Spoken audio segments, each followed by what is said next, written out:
The great tyrants of history generate fascination. We're not just interested in knowing how they gained their power and why they committed the atrocities that made them famous, but we're also curious about their private lives. There's no better example of this than Adolf Hitler.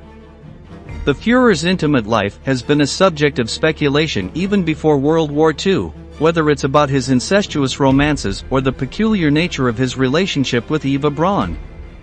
But the greatest mystery revolves around his sexual life, which leads us to ask, why did the most powerful man of the Third Reich never have sexual relations with his partner?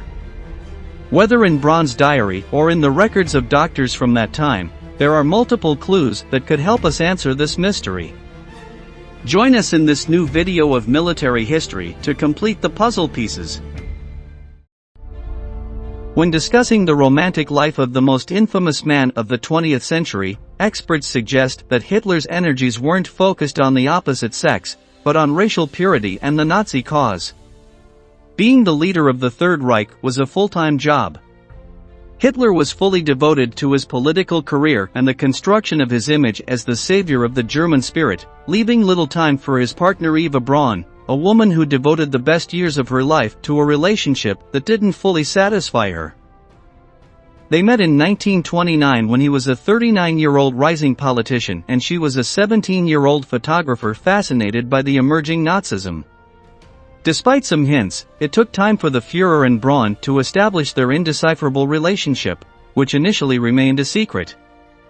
Then, the young woman's life became miserable. Hitler's constant travels made her feel abandoned and lonely.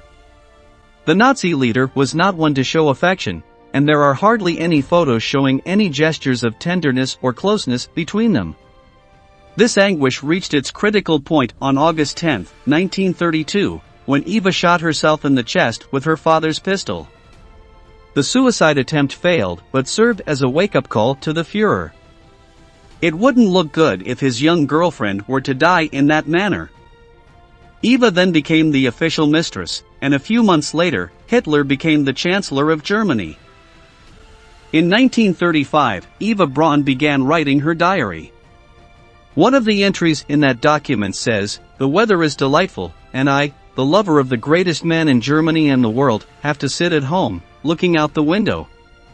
My God, if only he would respond to me. Not a single word in 3 months of absence." These don't seem like the feelings of a happily married woman. During a trip to Rome, Braun supposedly confessed to her companions the consequences of Hitler's political obsession, the mission, and the mission. The mere idea of physical contact meant contamination of his mission. Many times, watching the sunrise together, he confessed to me that he could only love Germany. In 1969, the Nazi politician and architect Albert Speer revealed gruesome details about Nazi Germany in his book Inside the Third Reich. Among the few references to the leader's sexual life, there's a description of an occasion when Eva Braun tearfully told him that Adolf Hitler urged her to find another man, as he couldn't satisfy her sexually. Speer's account should be taken with caution, but it's known that the Führer had delicate health since World War I, and many have suggested he was sterile. It's not too difficult to believe that the architect of the most brutal crimes of the 20th century was also an emotionally distant and unaffectionate person.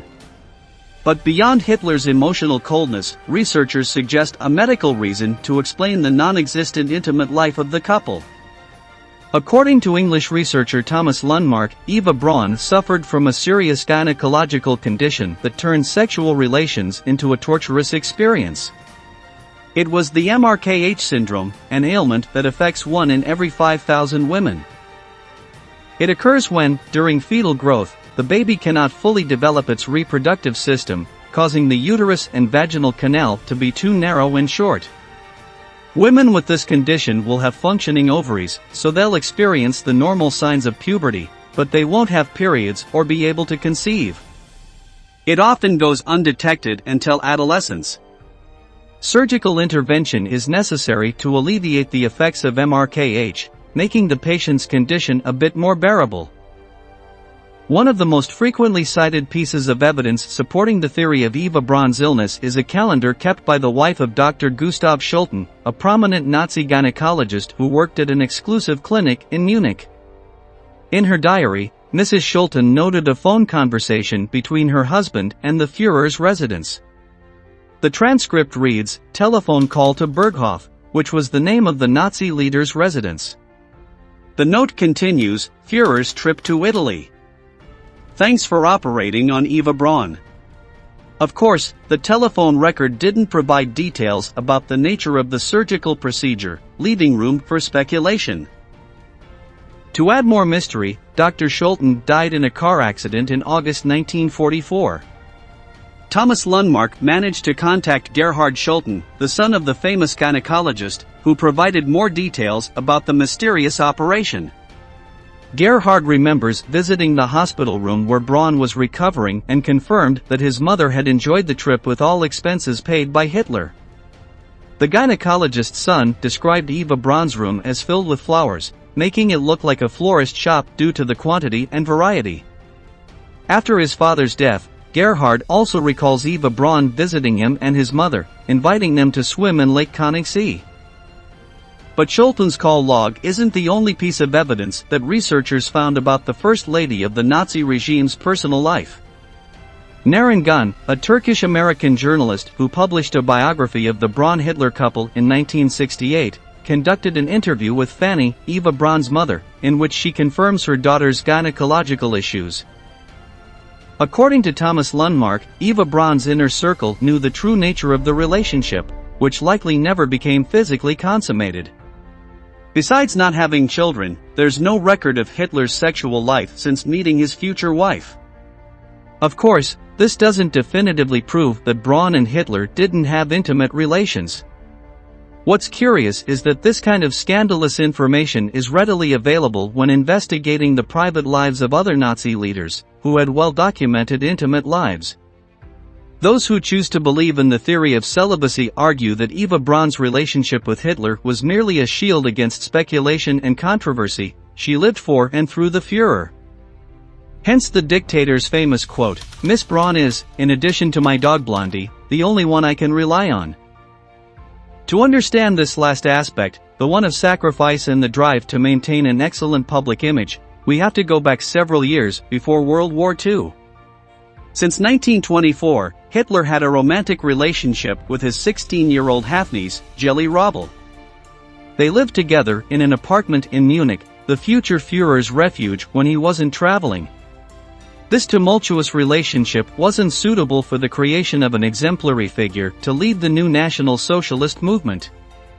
Eva Braun's presence added a familiar and friendly quality to the monstrous Nazi leader. The young blonde from Munich became a model of a German wife, far from that incestuous romance with Jelly Robbel. The strange relationship between Hitler and Braun culminated on April 28, 1945, when they married amid the thunderous sound of Allied bombs conquering Berlin. 2 days later, they both committed suicide in the Führer's bunker. Whether due to Hitler's emotional coldness and psychological complexes or Eva Braun's medical problems, it's most likely that the most infamous marriage of Nazi Germany was never consummated sexually. And so, we've reached the end of the video. If you're not subscribed to the channel yet, we invite you to do so and turn on notifications. For now, we say goodbye until the next installment of Military History.